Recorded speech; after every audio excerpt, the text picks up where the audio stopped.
E aí, meu amigo e minha amiga do universo físico, aqui é o Lucas do Universo Discreto, e se você está assistindo a esse vídeo, então você está querendo aprender a programar melhor e fazer funções muito mais bem escritas. E é justamente disso que vamos falar. Para criar esse conteúdo, eu me baseei fortemente num livro chamado Clean Code, que eu recomendo que você compre, para justamente prestigiar o autor e a editora para criarem mais obras relacionadas. Eu vou colocar na descrição o link da Amazon para você comprar. Eu vou me basear um pouco nas lições do livro para abordar essas dicas para você escrever funções melhores. Enfim, as funções elas são a primeira linha de organização de qualquer programa. Para que elas sejam facilmente compreendidas, elas devem ser pequenas. E quando eu digo pequenas, eu falo pequenas de verdade. O ideal é você não ultrapassar 150 caracteres em uma linha, para a linha não ficar muito grande e ficar muito difícil de ler. Para não ficar muito grande e não ficar muito difícil de ler. E é importante também não superar o máximo de 20 linhas por função. Se um bloco de informação ultrapassar esse tamanho de 20 linhas, aí faz sentido você pensar numa forma de quebrar e dividir esse bloco muito grande em mais funções, em uma ou mais funções aí, até que fique atingindo esse limite de 20 linhas que é considerado o ideal. Veja, por exemplo, esse belo código que eu extraí do livro Clean Code. Infelizmente, eu acho que ele não cabe no vídeo porque é um código realmente grande. Então eu vou fazer o seguinte, eu vou colocar ele rapidamente no vídeo para você sentir o tamanho, mas eu vou colocar na descrição o código completo. E eu gostaria de propor um exercício para você, que você tentasse ler esse código por uns 2 ou 3 minutos para ver se você consegue entender de fato o que ele faz. Depois que você fizer esse tempo de 2 ou 3 minutos aí analisando, eu vou pedir que você compare com uma outra versão que aí sim cabe no vídeo, uma versão refatorada e melhorada desse que está na descrição. Então, dá uma olhada aí.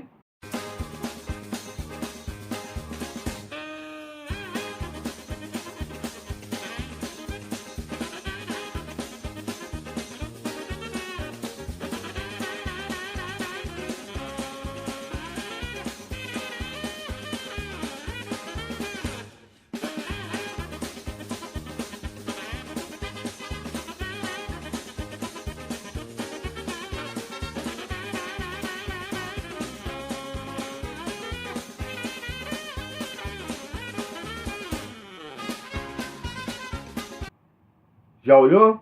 Se você já tiver olhado, olha como fica esse código. É o mesmo código, tá? A diferença é que o anterior ele está bagunçado, desorganizado e tal, e esse que eu estou colocando na tela é a versão refatorada dele. Tem pouquíssimas linhas. Acredite se quiser, as duas funções que eu me refiro, as duas versões, elas fazem exatamente a mesma coisa. Ficou mais fácil de entender por esse código que eu estou botando na tela agora, não é? Basicamente é uma função que dispara uma exceção que verifica se o que você está avaliando é uma página de teste, e se for uma página de teste, você vai ter que incluir tanto o que ele chama de um setup quanto um teardown. Pensa como se fossem duas páginas. Se é a página de teste, então inclua essas outras duas no HTML da página qualquer aí que a função está avaliando, está testando. E depois esse HTML é retornado com a inclusão dessas duas páginas. Um processo de refatoração, ou seja, de reescrita no intuito de tornar o código mais fácil de entender, dá uma nova vida ao código. Esse exemplo de código também nos traz uma primeira lição importante. Blocos if, else, while e outros deveriam ter apenas uma linha dentro. Então, se você criou um if, coloque no máximo uma outra linha dentro desse if. Se você estiver trabalhando com while, tente colocar apenas uma linha dentro desse while. Aí você deve pensar, pô, mas como é que eu vou conseguir fazer um if que só tem uma linha dentro? Essa linha dentro provavelmente vai ser uma chamada de uma função. Uma chamada de uma função com um nome que esclareça bem o que está sendo feito dentro daquele laço. Isso ajuda a tornar a função como um todo mais pequena. mais fácil de entender, já que você vai incluir dentro desse if uma chamada com um belo nome descritivo. Facilita demais as coisas. Outra dica que ajuda muito quando for escrever funções é sempre lembrar que elas devem fazer uma única coisa. Por exemplo, uma função busca e retorna consulta viola essa diretriz. Por quê? Porque a função está fazendo duas coisas. Ela está buscando algo e retornando algo que está sendo consultado. Nota que a conjunção e, busca e retorna, já delata a função dizendo que você está fazendo duas ações que são diferentes uma da outra. Para resolver esse problema é bastante simples. Crie duas funções. Crie uma função que chama busca consulta e outra que se chama retorna consulta, ou get consulta, já que normalmente a gente está habituado a chamar as funções get alguma coisa quando você quer pegar algo, quer retornar algo, e set algo, quando você quer setar algo que mude o estado de um atributo aí do seu código. A gente já está assumindo aqui que a gente está trabalhando com orientação a objetos, tá? Isso é importante. Outra dica é escrevermos nomes bastante descritivos para as nossas funções. Ao invés de chamar a função que apresentei antes como testable HTML, né, aquele código gigantesco ali, esse testable HTML não diz nada, na verdade. Tipo, testable, está testando o que desse HTML? Se a gente substituir essa função por setUpAndTearDownIncluder.render, você está usando a orientação a objetos, você definiu aí um objeto que se chama setUpAndTearDownIncluder, que ele seria uma espécie de um incluidor de setups e teardowns. Mesmo que a gente não saiba o que é o setup e o que é o teardown, você já sabe que esse objeto inclui essas duas coisas. Essas duas coisas provavelmente são duas páginas, dois códigos HTML que são incluídos numa página maior. Ponto render. O ponto render a gente está bastante habituado em computação gráfica, em programação web. É uma função, é um método que renderiza, ou seja, que desenha coisas na tela para você. Então, o setUpAndTearDownIncluder.render deixa claro que você tem um incluidor de setup e teardown, e esse cara como um todo depois vai ser renderizado na tela para você. Nesse exemplo é importante perceber que a orientação a objetos também é fundamental para se definir bons nomes. Assim sendo, é fundamental escolher nomes adequados para funções pequenas que fazem apenas uma coisa. Não tenha medo de criar um nome muito grande, pois um nome muito grande costuma ser melhor do que um nome pequeno e enigmático. Um nome longo e descritivo é melhor do que um comentário grande em cima da função e confuso, principalmente porque quando você chama essa função em outras partes do seu código, o comentário não vai junto. O nome da função sempre vai junto. Então, o ideal é você conseguir criar uma função que tenha um nome bastante claro e você nem precisa do comentário depois. Um comentário em cima explicando o que a função faz.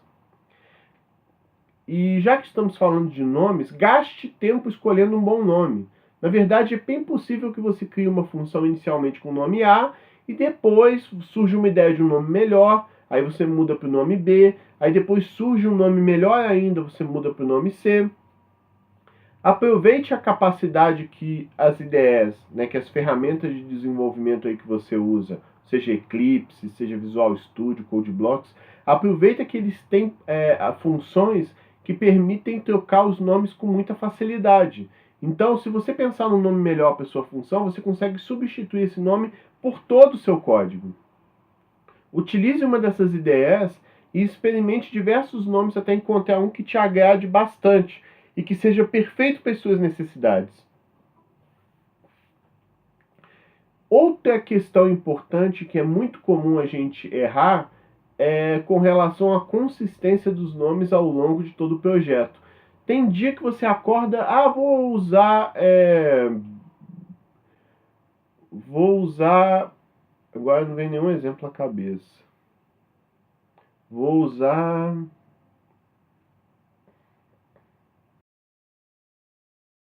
Um dia você acorda pensando, vou botar tudo get. Get consulta, get HTML, get isso, get aquilo. Aí no dia seguinte você acorda, vou chamar a função de retorna isso, retorna aquilo. Aí você talvez pense, ou a pessoa que estiver lendo o seu código pensa, por que em alguns momentos ele chama a função de get e em outros momentos ele chama de retorna? Existe diferença entre get e retorna? Então é importante você manter a consistência de nomes. Se uma função realiza algo que seja parecido com que outra função... Se uma função realiza uma ação e outra função realiza uma ação parecida, dê nomes consistentes. Get e get. Ou retorna, retorna. Enfim, escolha nomes que sejam consistentes. Não use sinônimos para quando você tem ações ou comportamentos parecidos, porque isso só confunde. Tente usar as mesmas frases, mesmos substantivos e verbos em nomes de função que façam coisas similares. Considere o exemplo de include setup and tear down pages, include setup and tear down pages, include setup pages, include suite setup page e include setup page. Usando essa mesma convenção, a gente consegue entender que você vai incluir páginas. A página que você vai incluir, aí vai variar. Pode ser setup, pode ser teardown, pode ser suite setup. Mas usando essa mesma convenção, é fácil você deduzir que elas vão ter um comportamento parecido de incluir páginas. Se eu mudasse de repente para include report, aí você vai pensar, qual que é a diferença entre page e report? Se o cara chamou diferente é porque o troço é diferente. Então isso ajuda a não confundir. Vamos discutir agora outro ponto bastante importante, que são os parâmetros de funções. Aí que o bicho pega, amiguinho, porque a quantidade ideal de parâmetros para uma função é 0. Nadinha. O ideal é você fazer isso. Se você conseguir criar funções que não tenham nenhum parâmetro e não fique confuso, excelente. Óbvio que você vai precisar de parâmetros em muitos momentos, mas assim, o ideal é você evitar incluir parâmetros que não precise. Depois, o ideal é você ter funções que tenham um parâmetro, que é o que chamamos de função monad. Depois, 2 parâmetros também é aceitável, mas aí é bom você começar a tomar cuidado, que você começa a complicar um pouco mais o entendimento do seu código. E o ideal mesmo é você evitar 3 parâmetros ou mais. 3 parâmetros ou mais fica muito complicado. Aí eu esqueci de falar que isso é importante. Quando a sua função tem só um parâmetro, chamamos de função monad. Quando a sua função tem 2 parâmetros, ela é uma função díade. Quando a sua função tem 3 parâmetros, ela se chama tríade. E quando ela tem mais de 3, é uma função políade. O ideal é você evitar as funções tríades e políades, ou seja, funções que tenham 3 ou mais parâmetros. O ideal é você só usar quando tiver um motivo muito especial para usar, quando não tem jeito. Mas mesmo assim, é bem possível que na maioria dos casos que você colocou 3 parâmetros ou mais, não era necessário. Talvez você pergunte, mas por que, Lucas? Você está cagando regra aí? Não, não estou fazendo isso. É que parâmetros demais são complicados para a gente entender e demandam bastante conceito. Por exemplo, o que é mais fácil de entender? Uma função que se chama include setup page into, aí passa o parâmetro new page content, ou uma função que se chama include setup page, sem parâmetro. Você vai observar que as duas funções fazem a mesma coisa, mas talvez você entendesse mais rapidamente o que a função faz se você tivesse um código com a versão sem parâmetros. Incluir parâmetros desnecessários ao longo de um código faz você perder tempo. Você precisa gastar uma certa energia para entender o que está sendo dito ali. E isso vai minando a paciência de quem está lendo, se isso for feito muitas vezes ao longo de um código. Então, é bom evitar. Assumindo que essas duas funções que eu botei aí no exemplo fazem exatamente a mesma coisa, Me parece mais fácil e óbvia a segunda opção. O problema mais complicado realmente de você ter muitos parâmetros numa função é na questão de testes. As pessoas que trabalham com testes começam a ter problemas se você tem muitos parâmetros, porque a pessoa tem que se certificar se todas as possíveis combinações de parâmetros funcionam ou não no caso de um teste. Por exemplo, se a pessoa tiver que testar uma função que não tem parâmetro, fica muito fácil, é só você chamar a função e você só vai ter que testar para praticamente um caso, teoricamente. Se a sua função tem um parâmetro só, aí a pessoa tem que testar todas as combinações possíveis, todas as variações possíveis para aquele parâmetro. Não é tão problemático, mas você aumenta um pouquinho o esforço. Quando a sua função tem dois parâmetros, você tem que testar combinações entre esses dois parâmetros. Por exemplo, entrada 00, 01, 02, 03, aí depois 10, 11, 12, 13, depois 21, 22, 23 e por aí vai. Então, do ponto de vista de teste, você ter muitos parâmetros, você aumenta muito a complexidade do teste. Pois você tem que lidar com essas combinações. Sem parâmetros, isso fica muito mais fácil. Se você tiver 3 ou mais, aí você está querendo matar a pessoa que trabalha com testes na sua empresa. Porque ela vai ter que testar combinações para 3 ou mais. Fica bastante complicado isso. Mesmo se você estiver trabalhando com teste unitário, que é uma coisa que eu pretendo algum dia falar nos meus vídeos. Há duas razões bastante comuns para se passar um parâmetro a uma função. Ou seja, há duas razões bastante comuns para você criar funções mônades. A primeira delas é fazer uma pergunta sobre aquele parâmetro, como em, por exemplo, essa função que eu estou botando na tela, boolean file exists lucas.txt. Basicamente essa função está perguntando, existe o arquivo lucas.txt naquele diretório? Se for verdade, ele retorna true. Se não for verdade, ele retorna falso.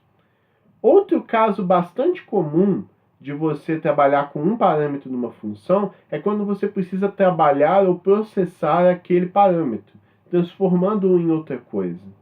Caso, por exemplo, de input_string fileOpen lucas.txt. Nesse caso, a string lucas.txt vai te indicar um arquivo, um caminho para um arquivo que deve ser aberto. E o input string vai ser um fluxo de entrada, como se fosse uma espécie de um ponteiro abrindo aquele arquivo. Então você pegou o caminho, o nome de um arquivo e transformou aquilo num acesso àquele arquivo. Então esses são os casos mais comuns, quando você pergunta algo ou quando você precisa processar aquele parâmetro. Uma outra forma menos comum, uma terceira, de você trabalhar com um único parâmetro é quando você lida com eventos. A chamada da função é interpretada como um evento e usa-se um parâmetro como guia para decidir se o estado do sistema deve ser alterado ou não. Exemplo, a função void password attempt failed n times int attempts. Essa função aí verifica se a tentativa de você digitar uma senha num sistema, por exemplo, quantas vezes a pessoa tentou, e você passa por parâmetro quantas vezes a pessoa tentou de fato. Isso é um evento, porque você dispara. Se a pessoa tentou 5 vezes e não conseguiu, então coloque um CAPTCHA para verificar se é um robô ou não. Então ali você tem um evento de fato que altera o estado do sistema. É uma terceira possibilidade que pode ocorrer de uma função ter um parâmetro, mas é importante você refletir. É um evento ou não é um evento? Analise seu código e deixe claro para quem for ler o seu código que trata-se de um evento. Coisas que devem ser evitadas por exemplo, usar um parâmetro de entrada como saída ao mesmo tempo. Isso é uma coisa bastante horrível. Por exemplo, in void include setup page into string buffer page text out. O out ali te dá a entender que aquele parâmetro, além de entrar, ele também sai. E e o parâmetro que entrou não deveria ser o mesmo que saiu. Isso aí é bastante confuso. O ideal é você deixar o parâmetro de saída no return, não na própria chamada. Isso é uma coisa que a gente até faz bastante em linguagens como C, por exemplo. O ideal é você evitar esse tipo de coisa e deixar bem claro o que é entrada e o que é saída. Por exemplo, a versão string buffer transform string buffer in é bastante melhor. É bem mais interessante, pois você está dizendo que o in entrou e o que sai é o que vai no return. Então é bem mais apropriado isso do que a versão de cima, que começa a ficar meio confuso. Outra coisa que é muito bom você evitar é parâmetros lógicos. Por quê? Porque o parâmetro... O que seria o parâmetro lógico? Né? Você passar um booleano como o parâmetro de uma função. Isso leva já direto ao problema de você deixar bastante claro que a função faz mais de uma coisa. Por quê? Porque se você está passando por parâmetro algo, se for verdadeiro, faça x. Se for falso, faça y. Então você já está deixando claro que a sua função faz mais de uma coisa ao mesmo tempo. Faz duas. Um possível exemplo disso é você criar uma função chamada render, boolean e switch, para dizer que a função deve renderizar algo se ela for switch, e se não for switch, ela renderiza outra coisa, por exemplo, um single test. Enfim, você está deixando claro que você vai renderizar uma coisa se o parâmetro for verdadeiro e vai renderizar outra se for falso. Mas nesse caso, o ideal é você dividir a função em duas. Cria a função render for switch e render for single test. Você está pegando a função e dividindo ela em duas, de uma maneira muito mais clara e precisa. Vamos falar um pouquinho agora de função com dois parâmetros, pois elas são mais complicadas. Por exemplo, é muito mais fácil você entender a função WriteFieldName do que a versão WriteFieldOutputStringName. A primeira versão é fácil de entender, porque você está escrevendo um nome num campo. A segunda versão você também escreve um nome num campo, mas esse OutputString aí, o que exatamente ele está fazendo? O parâmetro OutputString aparentemente aí é um fluxo para um arquivo de saída, mas ele estar ali, você passar por parâmetro um fluxo de saída, só aumenta desnecessariamente a complexidade da função, e isso faz com que o programador ou o leitor do seu código passe batido, já que quando a gente vê algo no código que a gente não entende, a gente costuma ignorar essa coisa. E quando você ignora uma parte do seu código, é ali aonde os bugs ficam alojados, onde eles permanecem. Isso é bastante complicado. O ideal é você deixar o seu código, todo o código fácil de entender. Então, vamos supor que você precisa muito do output string. Então, uma dica que eu te dou é você tornar o output string um objeto e o WriteField virar um membro.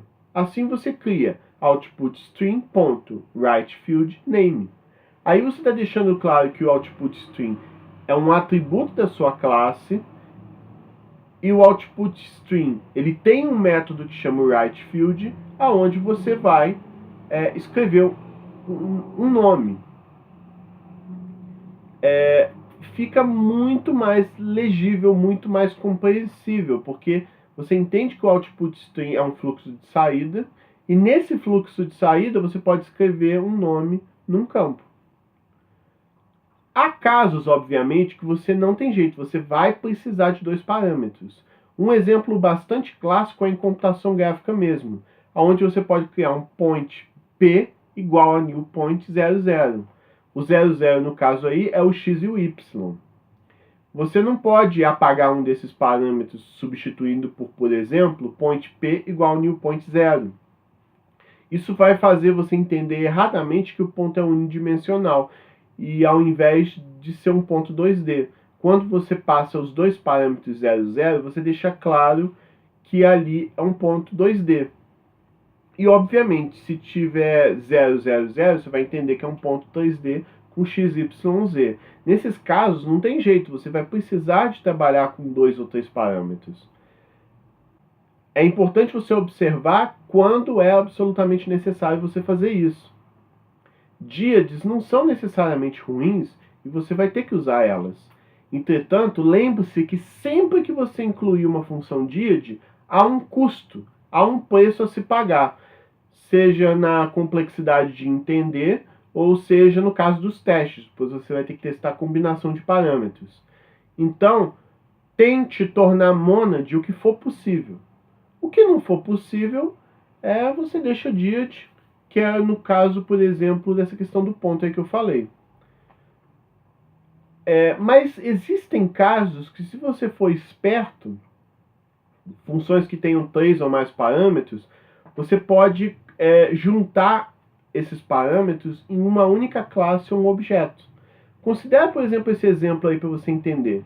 Circle make circle, double x, double y, double radius. Ali você consegue entender que você está construindo um círculo.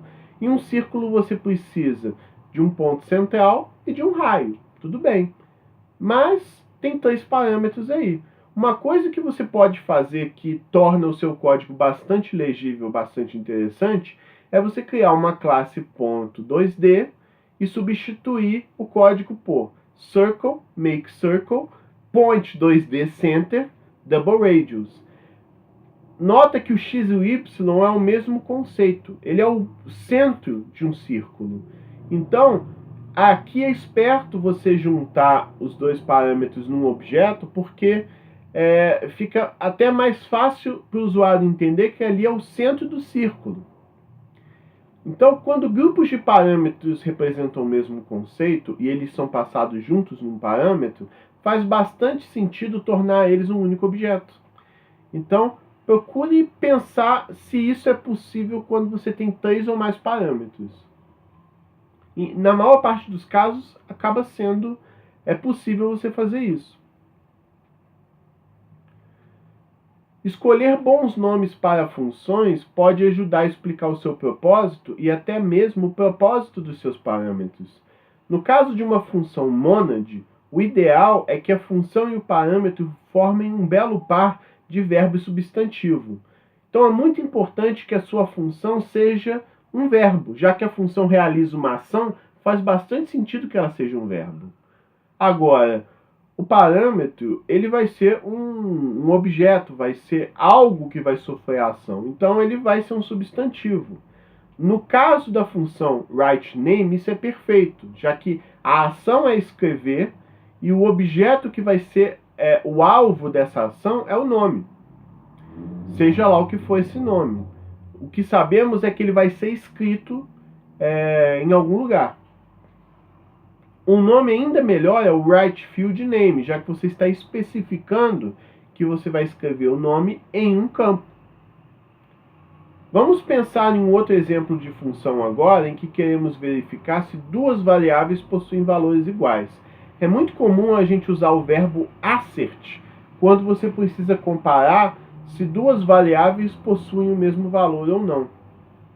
Você pode criar uma função chamada assert expected equals expected e actual, em que queremos nos certificar se a variável expected e a variável actual possuem os mesmos valores. Ok. Se a função retornar true, significa que expected e actual são iguais. Se ela retornar falso, significa que essas 2 variáveis são diferentes. Entretanto, se a gente pensar na função como par de verbo e os parâmetros, os seus substantivos, ou melhor dizendo, se você pensar a função e os parâmetros como pares de verbo e substantivo, podemos simplesmente chamar de assert equals, expected e actual. Então, com isso a função fica mais enxuta, fica mais claro de entender o nome, não fica muito redundante, e você está tentando se certificar se expected e actual são variáveis que possuem os mesmos valores, ou parâmetros que possuem os mesmos valores. A função fica com nome menor e muito mais clara. Outra coisa importante é evitar o que chamamos de efeitos colaterais. Efeito colateral é quando você cria uma função que promete fazer uma coisa, mas, escondidinha lá, ela vai lá e faz mais coisas. Isso é ruim porque o método pode fazer alterações que você não está esperando e até enganar o leitor. Um exemplo muito bacana disso é você imaginar uma função, por exemplo, que checa a senha. Eu vou botar ela aí na tela de algum jeito para você ver. E o que essa função aí faz? Ela basicamente verifica se a senha está correta para o usuário fazer o login dele. Tudo bem. Só que lá no meio, se você observar aí, tem uma linha aí que chama session.initialize. Essa função, essa chamada, o que ela faz, o session initialize? Ela inicializa uma nova sessão no sistema. Mas aí você está enganando um pouco o seu leitor, já que a função está fazendo mais de uma coisa. A função ela não está apenas verificando se a senha é válida. Ela está verificando se a senha é válida e, ao mesmo tempo, criando uma sessão para logar o usuário. E essa função não deveria inicializar uma nova sessão. Não está no nome da função que ela faz isso. Assim, um programador que usa essa função confiando apenas na assinatura do método, sem analisar o conteúdo, corre o risco de perder a sessão que ele já tinha, a sessão atual, quando tudo que ele queria era autenticar um usuário numa sessão já existente, por exemplo. Então, para resolver esse problema, o ideal seria você tirar o session initialize ali e colocar ele em outra função, ou criar uma função nova para ele, alguma coisa assim. Criar uma função autentica, cria sessão para o usuário autenticado, não sei. Nota que criar um nome não é uma coisa imediata, você precisa quebrar a cabeça até surgir um nome perfeito para os seus propósitos. Parâmetros de entrada e saída podem tornar nosso código muito confuso. Por exemplo, considere essa chamada que eu estou botando na tela, append footer s. Ao ler essa função, o que você pensa? Será que o s se torna o rodapé da página? Será que o s é uma string qualquer e soma-se o rodapé a ela? Por que surge essa confusão? Surge essa confusão pois a gente não sabe se é de entrada ou se ele é parâmetro de entrada e saída também. E esse tipo de coisa confunde muito a sua atenção e tira o foco na resolução do problema de fato. Então, talvez uma maneira mais inteligente de reescrever esse método é tornando a sua estrutura um objeto e retirando o parâmetro, mudando, por exemplo, para essa invocação que eu estou botando na tela agora, que é o report.appendFooter. Com isso fica claro que o report é uma espécie de um documento e você vai alterar o estado desse documento, incluindo um rodapé em seu interior. Fica muito claro de entender, não tem ambiguidade e você ainda conseguiu retirar aquele parâmetro confuso. Dessa forma fica muito melhor o código. As funções devem fazer ou responder algo, mas não ambas as coisas simultaneamente. Sua função deve ou alterar o estado de um objeto ou retornar informações sobre ele. É bastante comum que programadores iniciantes tentem fazer uma única função que realiza as duas ações ao mesmo tempo. E isso permite certas confusões, como, por exemplo, você criar essa função que eu estou botando na tela. Public boolean set string attribute string value. Essa função seta o valor de um dado atributo e retorna verdadeiro se obtiver êxito e retorna falso se ocorrer algum erro ou o atributo não existir. Só que aí isso permite possibilidades esquisitas, como você colocar um if e botar if set usuário Lucas. Aí você vai pensar, o que esse if aí na verdade quer verificar? Ele está perguntando se o atributo usuário recebeu o valor Lucas anteriormente, ou seja, você está verificando se o atributo usuário tem valor Lucas, Ou esse if está querendo dizer que você conseguiu agora alterar o valor de usuário para Lucas. Se você estiver lendo no meio do código esse if, você pode ficar confuso com isso. Então o ideal é retirar essa ambiguidade criando duas funções diferentes. Novamente, o erro aí foi porque você criou uma função que faz mais de uma coisa. Então, se você separar as duas coisas, você pode criar a função if attribute exists usuário, then set attribute usuário Lucas. Então, você está verificando se o atributo existe e, se ele existir, você altera o estado dele, o valor dele para Lucas. Outra dica importante é você evitar repetição de código. Isso é uma coisa até que é bastante comum em aulas iniciais de algoritmo a gente tratar. Nunca permita que uma estrutura algorítmica se repita várias vezes ao longo de um código. É aí que nasce o mal de todo o software. O maior problema realmente na hora de escrever um código limpo, um código eficiente, é você dar Ctrl+C, Ctrl+V, replicando trechos de código em vários locais diferentes. Além de tornar o código maior desnecessariamente, você complica a manutenção, pois se você alterar algo em um desses trechos, você tem que alterar em todos os outros trechos também. E isso também permite que você crie várias situações diferentes para omitir um erro e introduzir um bug, que vai ser muito mais difícil de você encontrar. Muito esforço é demandado, principalmente em linguagens, em paradigmas, na eliminação do problema de duplicação de código. Por exemplo, as regras de normalização que a gente aprende num banco de dados permitem eliminar a duplicação de dados. É uma das principais razões de a gente normalizar um banco de dados. A própria orientação a objetos serve para centralizar o código em classes base que não se repitam, que não se tornam redundantes. A programação orientada a aspectos e a programação orientada a componentes também buscam eliminar a repetição de código. Voltando ainda mais no tempo, a criação dos procedimentos, das funções, já tinham como objetivo eliminar a duplicação de códigos-fontes na função principal do seu programa. Criar um software é como criar qualquer outro tipo de escrita. Ao escrever um texto, você primeiro coloca seus pensamentos no papel e depois os organiza de modo que fiquem mais fáceis de você ler. O primeiro rascunho pode ficar meio tosco e desajeitado, é natural. A partir daí você reestrutura, refina, até que ele fique da maneira que você acha ideal.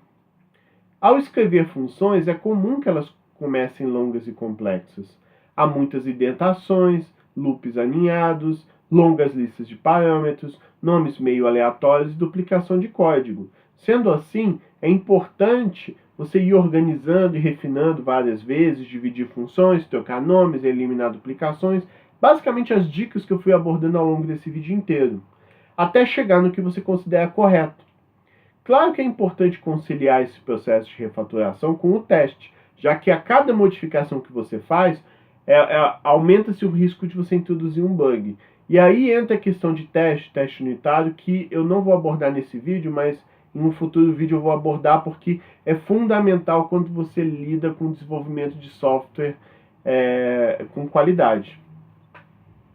É importante você sempre pensar que os sistemas são histórias, em que os métodos e funções são verbos e as classes são os substantivos. Se você seguir as regras que discutimos nesse vídeo, a tendência é que as suas funções sejam mais curtas, bem nomeadas e bem organizadas. Lembrando que o objetivo é contar a história de um sistema como um todo e que as funções que você escreve precisam estar em bastante sincronia, formar uma linguagem clara para te ajudar em narrar essa história. O sistema é uma história e as funções ajudam a narrar os acontecimentos dessa história. Em um futuro vídeo eu pretendo pegar um código qualquer e refatorar ele para a gente entender melhor essas regras e até discutir boas práticas para a gente fazer ao longo de um código. Tá certo? Eu espero que você tenha gostado. Esse vídeo ficou um pouco longo, mas eu acho importante falar essas dicas todas para vocês, Não deixa de curtir, não deixa de compartilhar, não deixa de se inscrever no canal. Eu espero você em um próximo vídeo e até a próxima.